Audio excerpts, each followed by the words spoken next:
Good morning students.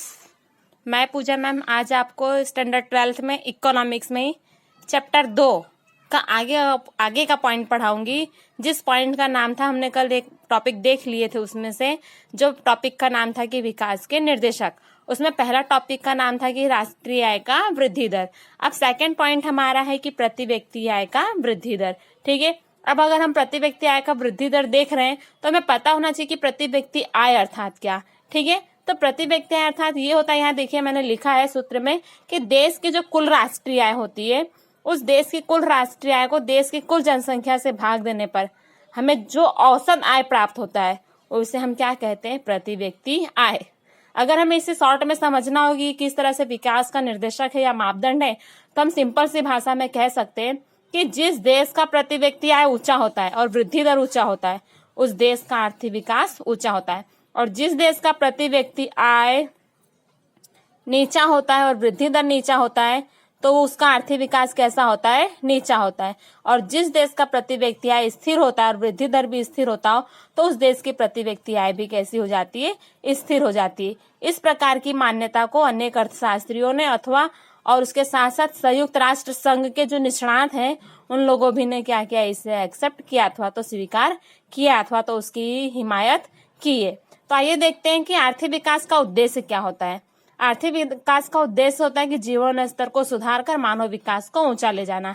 ठीक है, क्या करना है, जीवन स्तर को सुधार के मानव विकास को ऊंचा ले जाना है, ये आर्थिक विकास का उद्देश्य होता है। और इसके लिए क्या होता है कि प्रति व्यक्ति आय में वृद्धि उसका श्रेष्ठ निदर्शक है कि जीवन स्तर में सुधार हुआ और मानव विकास ऊंचा गया, इसका मतलब कि उस देश का प्रति व्यक्ति आय ऊंचा है। और यदि विकास से लोगों का जीवन स्तर नहीं सुधरता है तो सही अर्थ में वह विकास नहीं है। इसलिए प्रति व्यक्ति आय में वृद्धि प्रजा के भौतिक कल्याण में हुई वृद्धि अधिक सही निर्देशक है। अब आइए हम लोग देखते हैं तालिका में कि देश दिया गया नॉर्वे, अमेरिका, श्रीलंका, चीन, भारत और पाकिस्तान। प्रति व्यक्ति राष्ट्रीय आय यूएस डॉलर में दिया गया 2014 में सम क्रय शक्ति के मापदंड के अनुसार कि नॉर्वे की प्रति व्यक्ति आय 64,992, अमेरिका का 52,947, श्रीलंका का 9,779, चीन का 12,547, भारत का 5,497 और पाकिस्तान का 4,866।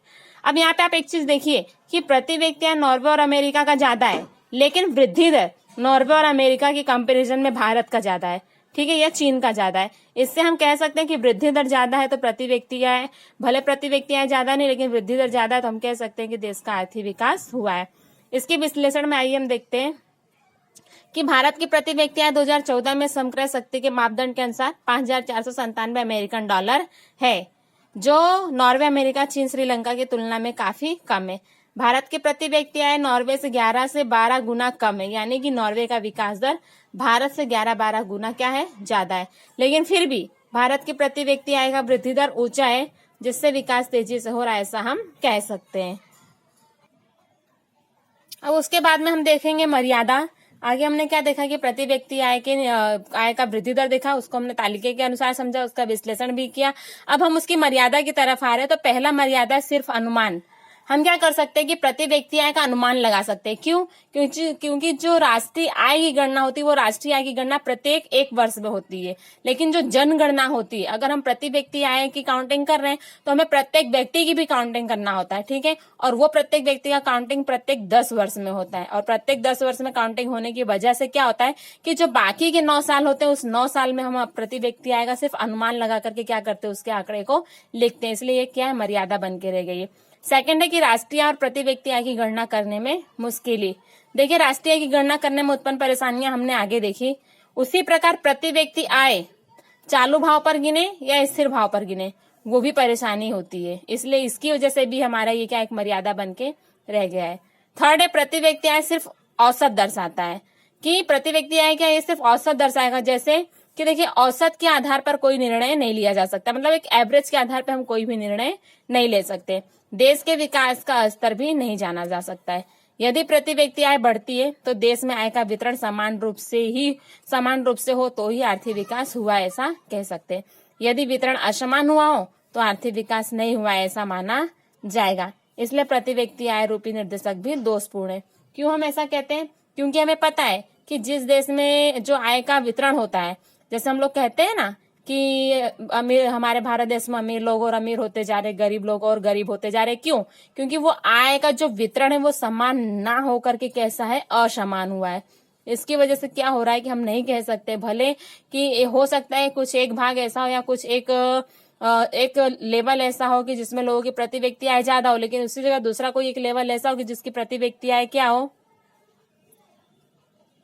कम हो। तो उसकी वजह से भी क्या होता है कि हमारा जो प्रति व्यक्ति आय प्राप्त करने का जो भी मापदंड होता है वो हमें सही तरीके से प्राप्त नहीं हो सकता। ये भी एक इसकी मर्यादा है। उसके बाद तुलना करने में परेशानी। तुलना करने में परेशानी क्यों होती है? क्योंकि हम जो भी वस्तु का लेन देन करते हैं उसकी प्रति व्यक्ति आय जो लोगों की होती है, दुनिया के देशों के जो लोग होते हैं उनकी प्रति व्यक्ति आय का चलन कैसा होता है, अलग अलग होता है। जैसे अमेरिका का रुपया है, भारत का रुपया है, अमेरिका का डॉलर है, तो उसके अनुसार क्या होता है कि हमें जो हम लेन देन करते हैं उस लेन देन के लिए हमें क्या करना पड़ता है, बैंक के पास से उसको क्या करना पड़ता है, कन्वर्ट करना पड़ता है। ठीक है, जैसे अमेरिकन डॉलर है तो हमें उसे क्या करना पड़ेगा, भारत की करेंसी में कन्वर्ट करना पड़ेगा। इसकी वजह से क्या होता है कि तुलना और उसे कन्वर्ट करना पड़ता है और उसके बाद उसकी तुलना की जा सकती है। और किस देश का आर्थिक विकास ऊंचा है या नीचा?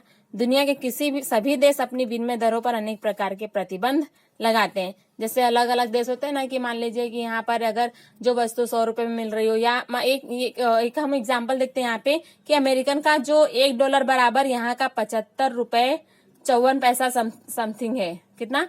अमेरिका का $1 बराबर 75 रुपए 54 पैसा समथिंग है। तो हो सकता है जो वस्तु हम इतने रुपए में खरीद सकते हो यहाँ पे, वही वस्तु अमेरिका में इतने रुपए में ना मिलती हो। उसका विनिमय दर पर क्या हो, प्रतिबंध हो, या विनिमय दर ऊंचा हो नीचा हो, इसके अनुसार भी हम लोग क्या कर सकते हैं, तुलना नहीं कर सकते। उसके बाद में लास्ट है कि प्रति व्यक्ति आय जितनी आय देश के सभी नागरिकों को प्राप्त हो ऐसा नहीं होता है। प्रति व्यक्ति आय के निर्देशक जितना दर्शाते हैं उससे ज्यादा छिपाते हैं, जिसके कारण ये सही निर्देशक नहीं है।